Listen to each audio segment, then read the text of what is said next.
रात्रीचे 11 वाजता आलेला एक अनोळखी फोन. भावाबद्दलच्या काळजीत आणि अस्वस्थतेत बोलणारा एक भाऊ आणि त्याला दिलेला एक सोपा पण प्रभावी सल्ला. व्यवसाय शिकवता येतो, पण व्यवहार शिकवण्यासाठी अनुभव द्यावा लागतो. ही केवळ कथा नाही, तर वास्तव जीवनातील एक प्रेरणादायी प्रसंग आहे, जो आपल्याला शिकवतो की जीवनात यश मिळवण्यासाठी केवळ ज्ञान नव्हे, तर व्यवहाराचं भान आणि अनुभव आवश्यक आहे. तर नमस्कार मित्रांनो, गणेश क्रिएशन जी आपल्या यूट्यूब चॅनलवरती मी गणेश तुम्हा सगळ्यांचे मनापासून स्वागत करतो.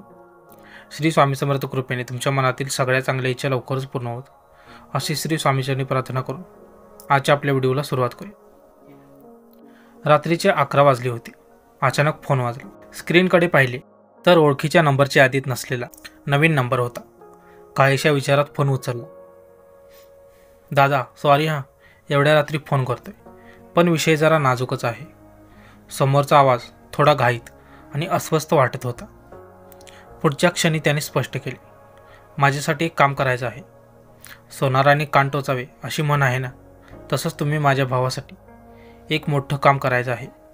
मी आधीच सांगतो, तुमची फी मी भरेन, काहीही प्रॉब्लेम नाही. जास्त असेल तर हप्त्याने देखील देईल. फक्त माझा लहान भाऊ उद्या तुम्हाला फोन करेल. तो व्यवसाय करायचा म्हणतोय, पण पुढची 15 मिनिटं तो आपल्या भावाची कहाणी सांगत राहिला. आईच्या कष्टाने मोठा झालो, पण लहान भावाचं शिक्षण नीट पूर्ण झालं नाही. मी शिकून मोठ्या शहरात नोकरी पकडली, संसार थाटला, पण लहान भाऊ ना व्यावसायिक ज्ञान ना संवाद कौशल्य.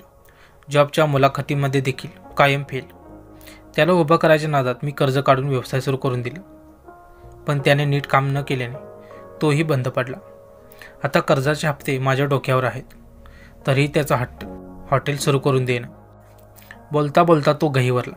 आवाजात भावुकता स्पष्ट जाणवत होती. मी मधून काही प्रश्न विचारत होतो, पण तो स्वतःच्याच व्यथा मांडण्यात इतका गुंतला होता की त्याला उत्तरही द्यायला वेळ नव्हता. शेवटी तो म्हणाला, दादा, मी सगळी मेहनत घेईन, पण तुम्ही माझ्या भावाला समजावून सांगाल का? त्याला नोकरी करता येत नाही, व्यवसाय सांभाळता येत नाही. आता तरी त्याला कसं उभं करायचं? मी शांतपणे ऐकत होतो, सगळी परिस्थिती लक्षात घेतली आणि मग उत्तर दिलं. तुम्ही त्याला फोन करू द्या, पण तो ऐकेल का? हा खरा प्रश्न आहे. म्हणून आधी तुम्ही काही गोष्टी करा. कर्जाचं ओझं आहे, पण त्याचवेळी त्याला व्यवहार शिकवायची गरज आहे. शनिवार रविवार त्याला सोबत ठेवा. त्याला प्रॅक्टिकल शिकवा. घर खर्च कसा चालतो, वीज बिल किती येतं, किराणा किती महाग झाला आहे, पेट्रोलसाठी किती खर्च होतो, हे त्याला जाणवू द्या. पैसे कमवायचे असतील तर मेहनत काय असते हे तो स्वतः अनुभवेल आणि पाहिल. हे त्याने स्वतः अनुभवलं पाहिजे. त्याला जगाची ओळख करून द्या. त्याचा दृष्टिकोन बदलावा. तो ऐकत राहिला. बोलणं संपल्यावर फक्त एवढंच म्हणाला, मी सुरू करतो दादा. 21 दिवस उलटले. रात्री 11:30 वाजता फोन वाजला. तोच आवाज, पण आज जरा वेगळा. उत्साह आणि समाधान यांचं मिश्रण असलेलं. दादा, भावाची गाडी रुळावर यायला लागली. मी त्याला फिरवतो, समोर घडणाऱ्या गोष्टी दाखवतो आणि त्यालाही हळूहळू समजायला लागले. आता तोच मला सांगतो, कांदा तिकडून घेऊ, इथं किलोमागे स्वस्त मिळतो. क्षणभर मला काही बोलता आलं नाही. समाधान होतं. तो पुढे म्हणाला, उत्तर माझ्यासमोर होतं, पण मला दिसत नव्हतं. तुम्ही मला त्याची जाणीव करून दिलीत. खरंच मनापासून धन्यवाद. उरलेली फी मी आजच पाठवतो. त्या क्षणी माझ्या मनात एकच विचार आला, व्यवसाय शिकवता येतो, पण व्यवहार शिकवायचा असेल तर अनुभव द्यावा लागतो.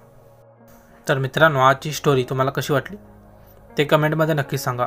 आणि अशाच प्रकारचे व्हिडिओज बघण्यासाठी तुम्ही आपलं हे चॅनल गणेश क्रिएशन जी प्रवास कथेचा प्रवाह भावनांचा या आपल्या यूट्यूब चॅनलला नक्की सबस्क्राईब करा. भेटूया पुढच्या व्हिडिओमध्ये. तोपर्यंत धन्यवाद.